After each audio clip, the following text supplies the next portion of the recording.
So we'd all love to hit it further off the tee. Well, in today's video, I'm going to share the secret to longer drives. And it's probably not what you think it is. So let's get into it.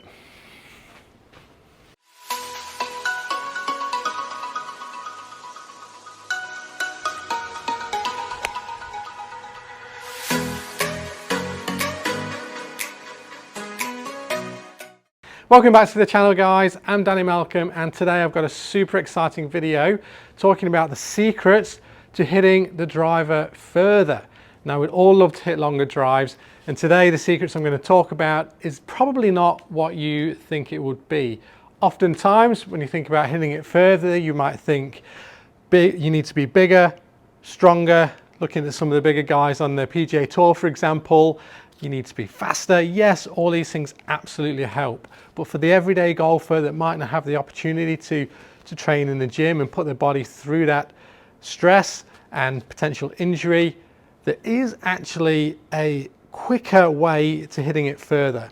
I'm going to talk about that first off. So number one is to become more efficient, or to optimize what we already have is the key. So first thing I'm going to talk about is, where are you striking it on the face with your driver? Now, that's so important and so often overlooked. And I've seen it many times, people thinking they've got to hit it harder, move quicker to get more distance. When we actually assess where they're striking it on the club face, then there lies a huge opportunity, sort of low-hanging fruit, I call it, an opportunity to get more distance straight away.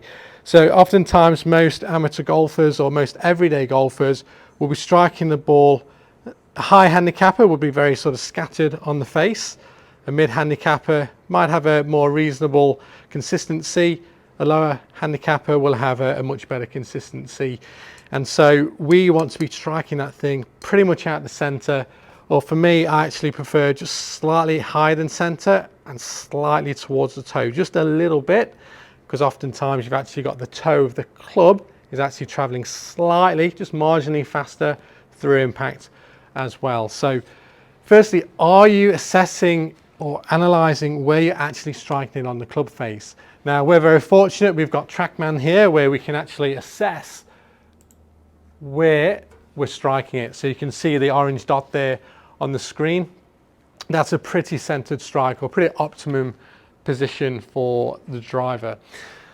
Now, if you haven't got that, not a problem. You can just get the strike spray or something similar that you can just spray on your face, just a light coating. So when you're on a driving range, you can be hitting shots and just bringing an awareness to where you're striking it first of all.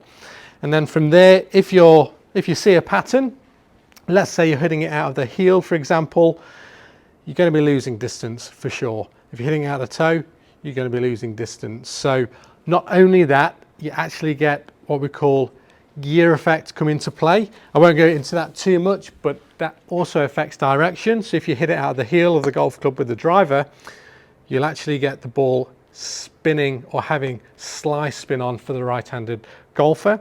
If you hit it out of the toe, you'll actually get hook spin, just due to the center of gravity and the location of that on your driver. We do also have curvature on the face, although it's very small to the eye, but that actually helps assist the fact that we've got gear effect going on. So when the ball spins, let's say off the heel, when it's going to spin to the right, the curvature of the face actually helps by launching the ball further left to allow for that curvature to the right, and vice versa for a toe strike. So, but firstly, we just need to be aware of where are we striking it on the face. So once we're getting it pretty central, then we can start to look at optimizing your distance. So when we're talking about distance, the big ones are, of course, club head speed, but also ball speed. And that brings us to something we call smash factor. Now, smash factor is essentially how efficient you're striking the golf ball. And it would be worked out by dividing your ball speed by your club head speed, and that will give you your smash factor. So pretty much the optimum we can hit it with a driver. Let's say our club head speed is 100 miles an hour. Then generally 1.5 times that is pretty much the optimum for your ball speed. So if you're optimizing what you do in terms of strike location and having a good, decent club path and club face and being very efficient and hitting up on it, which we'd like to see with the driver as well, with a good smash factor of around 1.5, then you're going to be optimizing what you already have. And 100 mile an hour club head speed would then give you 150 miles an hour of ball speed. So that is the quickest way to become more efficient and to optimize what you have. So this one here that I hit just before on the intro was 116 mile an hour club speed. Smash factor was 1.44, so not fully optimum, but that was a good shot, good strike location there as well.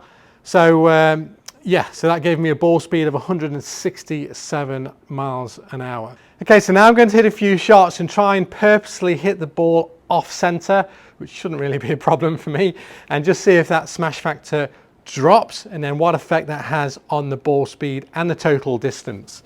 So here we go.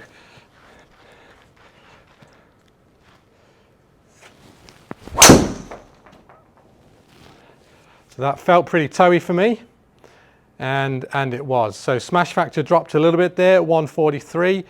Ball speed dropped ever so slightly, and total distance slightly dropped as well. So let's go again. Let's try out the heel this time.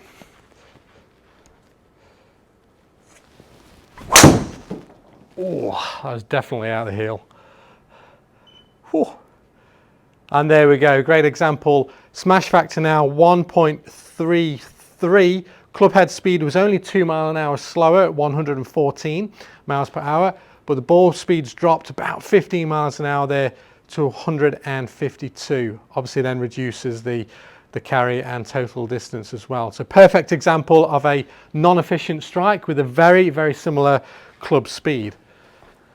Okay, so you can see there how strike location affects smash factor, which affects ball speed, which affects distance. So now I'm going to try a couple and see if I can get it pretty central as possible, or slightly above center, and see if I can increase that 1.44 smash factor with the similar club head speed, and let's see if that gets the total distance to go a little bit higher.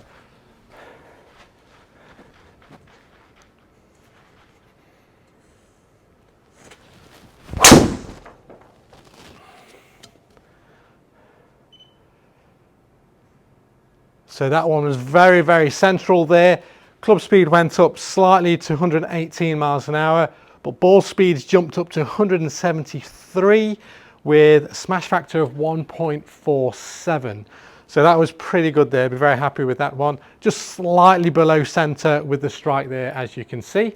So you can see there with those three shots, very similar club head speeds within a few miles an hour of each other, and different distances, different ball speeds, all dependent on where I struck each one on the club face. So please, next time you're practicing, just get some strike spray or something similar on your club face and start to just bring awareness to where you're striking it on the face. And if you're hitting it out of the heel, for example, then play around with it and just try and hit some out of the toe and start to develop a skill rather than getting too technical with the swing.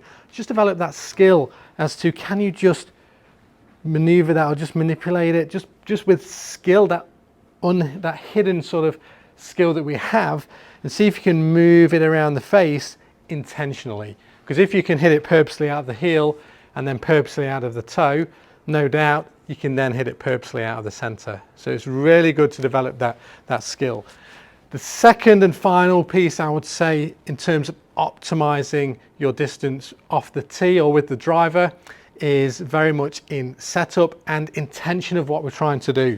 So the final points are, we really want to hit up and have an ascending attack angle into the ball. So 1, 2, 3, 4 degrees would be fantastic, hitting up on the golf ball. And to help us do that, we can often do much of that in the setup. So what I like to do for most players, you can start off with the ball in the middle of your feet, take a baby step to the left, big step to the right, and already you've got the ball positioned just inside that lead heel. From there, I'd like to get a little bit of a tilt to the right. So you can just get your right hand and just brush it down towards your right knee, and you'll see that that sets you up in this nice little tilt, and all that's going to encourage getting the low point of your swing behind the ball and getting us to hit up on it. Most golfers that I see tend to struggle with the driver because they're often just too far over it at address, which leads to then hitting down on it, increases the spin, affects direction. It's not the most efficient way to hit the driver. Okay, so there's my secrets to hitting longer drives. Just to go over that again, number one, and the most important, is striking it out of the center. Secondly is hitting up on the ball and setting up to help you optimize what you already have. And down the track, we can start to look at increasing strength, power, speed, etc. from a physical standpoint. But for now, let's harness what you have. Let's go out and hit some super long drives. Thank you so much for watching. Any questions, please let me know, and look forward to seeing you next time.